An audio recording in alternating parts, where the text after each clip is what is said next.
Where was I? Oh yes, I was about to tell Des about my powers. Sorry, I didn't do that. No excuses, I thoroughly chickened out. But that was months ago and not important right now. I have new problems. They began at the start of my 4th summer term at Windward Academy. The school was freshly cleaned and tidy for the start of term. The sun was high in the sky, making the day warm but not too hot. The leaves and grass were a vibrant green, the air full of their scent. Most everyone was still moving back in after the Easter holidays, leaving the school in a state of controlled anarchy as several hundred students dragged their possessions back into their boarding houses with almost no detectable common sense. They banged into each other, shouted at one another, lost things and found them again in a cacophony that was simultaneously familiar and frustrating. I was crouched in front of Kimmel House, my boarding house, concealed behind a little copse of trees and bushes. My mage sight spell had been cast so that I could see through the shrubs at my latest project of mischief. I was in a good mood, which was a nice change, mostly because I had spent my Easter holidays swatting and was now in a position to enjoy the fruits of my labours. The work hadn't been anything the school would have approved of, though. I'd spent my summer learning a brand new, to me, school of magic. The books I was studying called it psychic projection, but I preferred to call it what it was. Illusion magic. And yes, it was just as fun as it sounds. Simply, you used magic to convert imagination into something that other people could see and hear but not touch.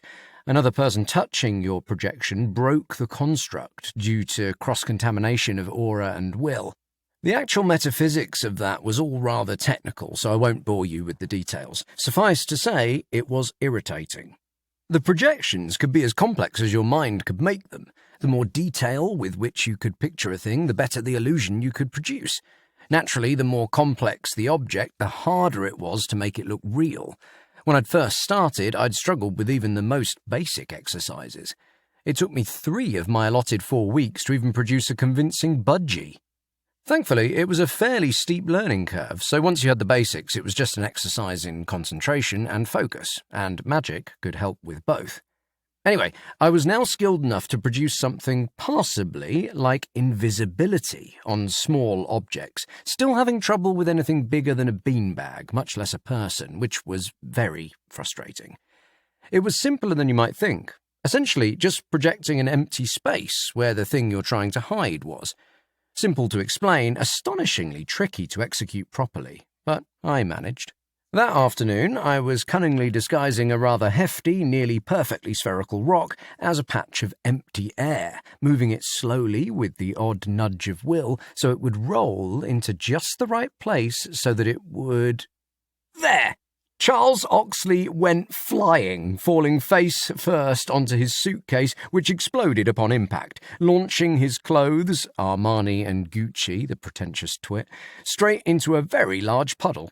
My glamour, the technical term, and not one I'm fond of, disappeared when his foot touched it, and the rock went flying under the Jaguar his parents had just finished parking outside Magellan House.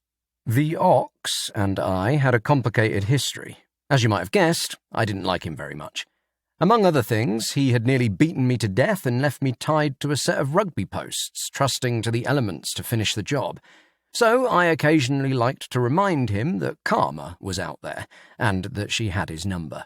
Yes, I know it's petty. Yes, I know it's hardly the way a sorcerer should act, and yes, I know it was going to get me in trouble one day. But still, it was pretty damn funny. I was busy trying to keep my sides from splitting as I squeaked out a torrent of mostly silent, vindictive laughter. It wouldn't do for him to hear me, after all. "Enjoying yourself, Mr. Graves?" said an unfamiliar woman's voice from behind me. I jumped up and spun on the spot in a kind of grotesque, shocked pirouette.